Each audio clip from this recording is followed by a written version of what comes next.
All right. So as I said, you've seen the if statement probably. You've probably used it, right? I just need to make sure that I technically say, hey, there's an if statement. And you go, oh, wow, I never thought of that. Okay. So for example, suppose we want to keep track of the total time and the time for individual balls. We might also want our best time for individual balls. Okay. So in other words, if, you'll notice that it's in quotations. You guys can just sit down. You don't need a laptop yet because you're just going to listen. No, I'd prefer you not because I know what's going to happen.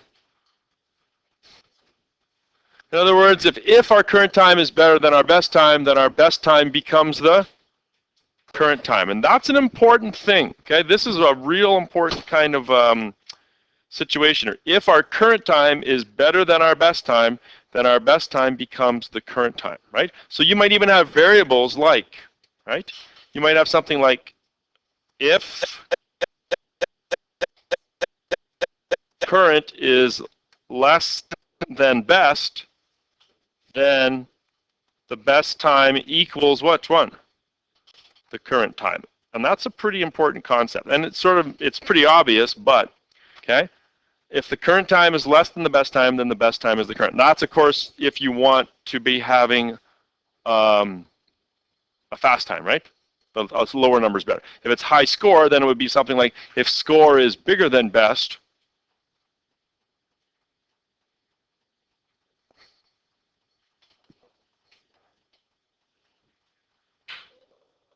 thank you, Quinn. If the current score is better than the best, bigger than the best, then best becomes current, okay? So I would like you to, this actually comes before the project, and many of you weren't ready for the project yet. Some of you were ahead, so I gave it to you. Using your lesson 2 assignment, create a new variable that's called best time and set it equal to 0, okay? And you do that by going set best time to 0. And then every time that the ball is caught, compare the current time to the best time, and it would look something like this. If ball time is less than, oh, there's some problem there, isn't there? This one should be what? This one should be best time, shouldn't it?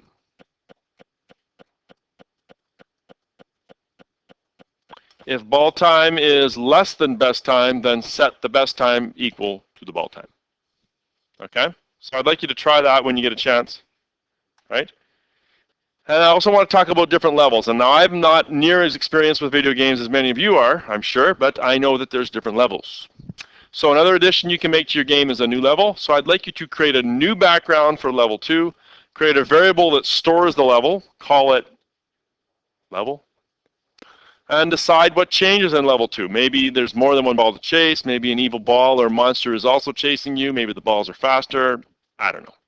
Okay, so edit the game so that when you've caught all the balls for level 1, a broadcast is sent, the level changes to level 2, and the new level starts. Okay, so that's sort of taking that assignment game that we've been working on all along. I know many of you are working on the project as well. Okay, now this one here, okay, I want you to hand it in, but it's just going to be, I'm just going to check, is there another level? That's all I'm going to check. 10 marks, did they get another level? Okay, okay. So there's that, and then I want to talk a little bit about the project. Okay, now many of you have the project. Who doesn't have it yet? Okay, just a second here.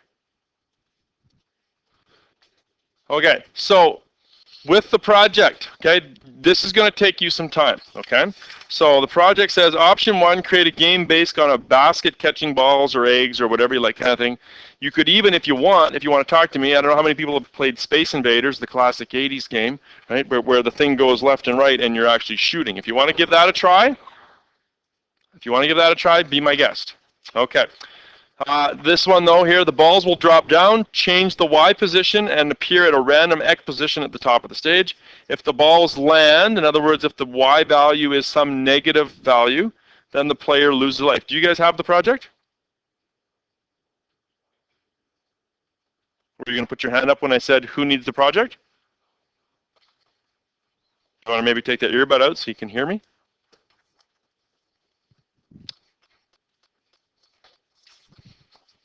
Okay, so if the balls land, if the Y value gets to some negative position, then the player loses a life. Gameplay continues as long as the player has lives, obviously, right? The game ends when the number of lives, obviously, is equal to 0. use some sort of background. The number of balls is defined by the user. In other words, you have to ask how many do you want to catch. Obviously, you wouldn't do that in Space Invaders. If you're going to do Space Invaders, you have to use the ask statement somewhere. You have to have some sort of input.